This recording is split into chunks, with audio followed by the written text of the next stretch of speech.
Hi friends, welcome back to Don't Learn English, Live It. I am Vijay Kumar. Today you are invited to another moment from Kito's English classroom.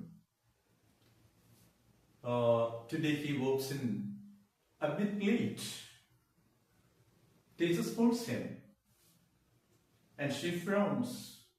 Kito, where are you going? Why are you late? Where have you gone? Where have you gone? Kito stops, confused. And he tells his teacher, Ma'am, I am standing in front of you. I have no meant to go somewhere else and stand before you at the same time. It's impossible. If you want to know where I have been, I shall tell you. I've been to the office to see the principal. Teacher എന്താ പറഞ്ഞത് മനസ്സിലായിട്ടുണ്ടാവുമല്ലോ അല്ലെ? Teacher പറഞ്ഞു, കിട്ടു, congratulations, you have done it again. എനിക്കാണ് തെറ്റുപറ്റിയത്. അപ്പൊ ഞാൻ തീർച്ചയായിട്ടും നിന്നോട് ചോദിക്കേണ്ടിയിരുന്നത്, നോക്കൂ, നീ എവിടെയായിരുന്നു ഇത്രയും നേരം എന്നാണ്. വെർ ഹാവ് യു ബീൻ ആണ്. വെർ ഹാവ് യു ഗോൺ ഇവിടെ ഒരിക്കലും സ്യൂട്ടബിൾ അല്ലാത്ത ഒരു വാചകമാണ്. മനസ്സിലായല്ലോ? നോക്കൂ, ഇതാണ് ടീച്ചറിന്റെ മറുപടി. ടീച്ചർ അബദ്ധം സമ്മതിച്ചിരിക്കുന്നു അല്ലെ? Teacher should have asked Kittu എന്ത്? Kittu, where have you been, not where have you gone എന്നാണ് കാരണം. അതാണ് നമ്മൾ പരിശോധിക്കുന്നത്. പക്ഷെ അതിനു മുമ്പ് ടീച്ചർ പറഞ്ഞു, കിട്ടു, would you like to talk to your friends? She പറഞ്ഞു, yes ma'am. Then talk to them. കിട്ടു അവരോട് പറയുന്നത് നോക്കൂ, ഫ്രണ്ട്സ്,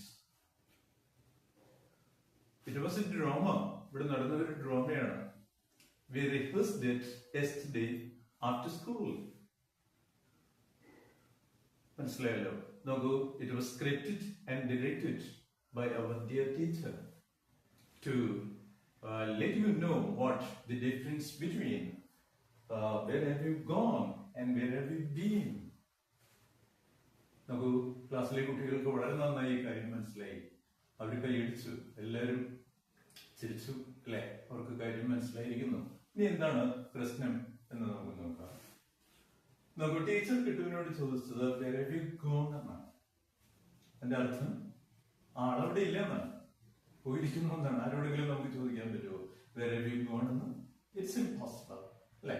അപ്പോ അവിടെ ചോദിക്കേണ്ട ചോദ്യം where have you been, എവിടെയായിരുന്നു ഇത്രയും നേരം. അപ്പോ where have been ന്റെ മീനിങ് എന്താണ്? ആളിന്റെ പ്രസൻസ് ഇപ്പൊ അവിടെ ഉണ്ട് അല്ലെ? he was somewhere, that means he was in the office. അവൻ ഓഫീസിലായിരുന്നു, but he is now there. he is present in class. ക്ലാസ്സിൽ അവൻ ഇപ്പൊ പ്രസന്റ് ആണ്, ക്ലാസ് റൂമിൽ അവൻ നിൽക്കുന്നുണ്ട്. പിന്നെ അവനോട് ഇങ്ങനെ ചോദിക്കുക, കിട്ടു, where have you gone എന്ന്? സാധ്യമായ കാര്യമേ അല്ല. ഗ്രാമറ്റിക്കലി രണ്ടും പ്രസന്റ് പെർഫെക്റ്റ് ടെൻസ് ആണ്. പക്ഷെ നോക്കൂ, ഇവിടെ ഗ്രാമറ്റിക്കലി സെന്റൻസ് കറക്റ്റ് ആണ്. പക്ഷെ ഈ സന്ദർഭത്തിൽ, ഈ കോണ്ടെക്സ്റ്റിൽ അതൊരിക്കലും ചേരുന്നില്ല. മനസ്സിലായില്ലേ? അപ്പോ ടീച്ചർ പറയേണ്ടിയിരുന്നത് നോക്കൂ, where have you been എന്നാണ്. നോക്കൂ, കിട്ടു പറഞ്ഞതും അത് തന്നെയാണ് അല്ലെ?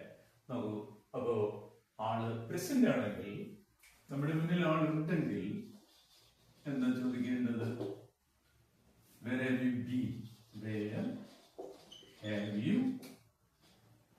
been? ആള് സ്ഥലത്തില്ല, പോയിരിക്കാണ് എങ്കിൽ നോക്കൂ, നമ്മൾ ചോദിക്കേണ്ടത് ആബ്സെന്റ് ആണ്, ആളവിടെ ഇല്ല. ചോദിക്കേണ്ടത് നോക്കൂ, where have you gone? ഇതാണ് ഇതിന്റെ വ്യത്യാസം. അപ്പോ where have you been and where have you gone തമ്മിലുള്ള വ്യത്യാസം. ടീച്ചർ ചോദിച്ച ചോദ്യം തീർച്ചയായും തെറ്റാണ് അല്ലെ? അപ്പോ ഇവിടെ ഞാൻ into മാർക്കിടുന്നു. where have you been ഈ where have you gone ഈ സന്ദർഭത്തിൽ ചെയ്ത ചോദ്യമേ അല്ല അല്ലെ? കിട്ടുവിന്റെ മറുപടി I have been to the office. നമുക്ക് this is correct. ഇനി where have you been എന്നാണ് ടീച്ചർ ചോദിക്കേണ്ടിയിരുന്നത് അല്ലെ? so the teacher should have asked him where have you been. മനസ്സിലായല്ലോ? അപ്പൊ ഞാൻ ഭൂട്ടാനിൽ ടീച്ചറായിട്ട് വർക്ക് ചെയ്തിട്ടുണ്ട്. ഇൻ മൈ early 20s, ഒരുപാട് കാലങ്ങൾക്ക് മുമ്പാണ്. ഇപ്പൊ എനിക്ക് പറയാം, ഐ വാസ് ഇൻ ഭൂട്ടാൻ. ഞാൻ ഭൂട്ടാനിൽ പോയിരുന്നു ഇൻ മൈ ഏർലി 20s. അവിടെയായിരുന്നു ഞാൻ അവിടെ ഒരു അധ്യാപകനായിട്ട് ജോലി ചെയ്യായിരുന്നു. നിങ്ങളുടെ മുന്നിൽ ഞാനിപ്പോൾ നിൽക്കുകയാണ്. എനിക്ക് പറയാം, I have been to Bhutan. അവിടെ I have gone to Bhutan എന്ന് പറഞ്ഞാൽ അർത്ഥം ഞാൻ ഭൂട്ടാനിലാണ്.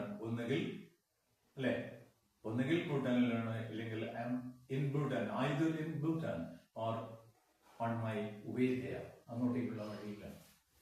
അല്ലെ? അപ്പൊ Kittu has gone to the office means Kittu is either in the office or on his way to the office. മനസ്സിലായോ? ഇതാണ് ഇതിന്റെ അർത്ഥ വ്യത്യാസം. അല്ലെ? അതുകൊണ്ട് ഇനി ഇതുപോലൊരു സന്ദർഭം ഉണ്ടാവുകയാണെങ്കിൽ, ഇപ്പോ ഫോർ എക്സാമ്പിൾ നോക്കൂ, ക്ലാസ്സിൽ കിട്ടു ഇല്ല. കിട്ടുവിന്റെ സുഹൃത്ത് മിട്ടു ഉണ്ട്.